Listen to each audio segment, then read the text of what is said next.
son of Millwall legend Dave Harper, who played for the Lions for 7 years from 1958. It's a pleasure to welcome Frank Harper to the show. Good evening, Frank. How you doing, guys? Very well, mate. Thanks for joining us on Thursday night. You weren't doing anything special, were you? No, I'm just sitting watching the television, mate. Oh, good. Okay, mate. Is this in Hollywood? I got soaking wet in the city today, the same as everyone else. Oh, right, okay. We'll talk to you about your acting career, I'm sure, in a little while. But first of all, you support Millwall and your dad played for him. How did that? I mean, how good was that to tell your friends that your dad played for the club that you love? Oh, growing up in South London, I grew up sort of on a Downham estate, and it certainly cut a lot of kudos having a dad that played for Millwall. Yeah. I don't actually remember him playing. I don't remember him playing for Millwall. I was too young. I remember the end of his career. I remember him playing for Leighton Orient. I remember him playing for the Orient, but I don't actually remember him playing for Millwall. You should forget that, Frank. Don't worry about the Orient. What about yourself, mate? Did you like to play a bit? Did you ever get near the Millwall first team? No. I think it skips a generation. Talent, but, I played quite a high level as a schoolboy. I played with people like Andy Townsend, Paul Walsh, Danny Wallace at schoolboy level. I played with some good players. But I sort of knew then you could look around you and see the real talent, you know. Your dad had a unique situation, didn't he? Because he damaged his leg towards the end of his career against Accrington Stanley, I think, and Accrington Stanley went out of business that year, so he damaged his leg in a fixture that was expunged and didn't exist.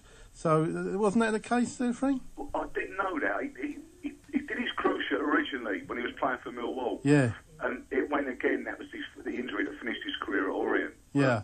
But he did back then it was a career-ending injury. Yeah. I think he did well to get back from the first. Certainly did. And I think that first time was against Accrington Stanley, I think you found. You know more than me, mate. Well, there you go, mate. Right. So what was it like at school then? Did you try to get sort of transfer rumours and stuff like that, Frank, and tell the kids and that? Well, it wasn't really like that in them days. You know, there wasn't the hype around football that there is now, and there certainly wasn't the coverage. I think in them days, in my dad's day, they were much more local heroes. I mean, that's right. They were, you know, I think the players. I think if Millwall won on a Saturday, they'd beat it down the Old Kent Road on a Saturday night. I don't think they went if they got beat, but they certainly did it. I think maybe if they got beaten all, Frank, eh? Sort of swerved that tonight, but I think that was much. I think the players were probably a lot closer to the fans then, probably because they earned similar sort of money and lived in similar areas. I think. Yeah. Now you sort of went on and you got into show business. Now your dad was a footballer. How did that happen then, Frank? Well, what was how did you get into the show business, mate? It was an accident, really. It all started in a little theatre in Deptford, the Albany Empire. All right. Oh, yeah, I was down there one night to see a band and had a few drinks, and someone persuaded me of being a stage play, and it all sort of went from there, really. I was working at Smithfield at the time, so it started off as a bit of a hobby, really. Let's go back a little bit there, Frank. You're having a drink and you got persuaded to go into a stage play. Blimey, I wish I'd had a few of them drinks. What was the play? Was it? Did you have to say anything, or was it just a? No, it was a like sort of full on. It was a full on stage play. It was a contemporary play about skinheads. All right. And then 4 months later, I'm back doing Shakespeare. So I never sort of imagined that.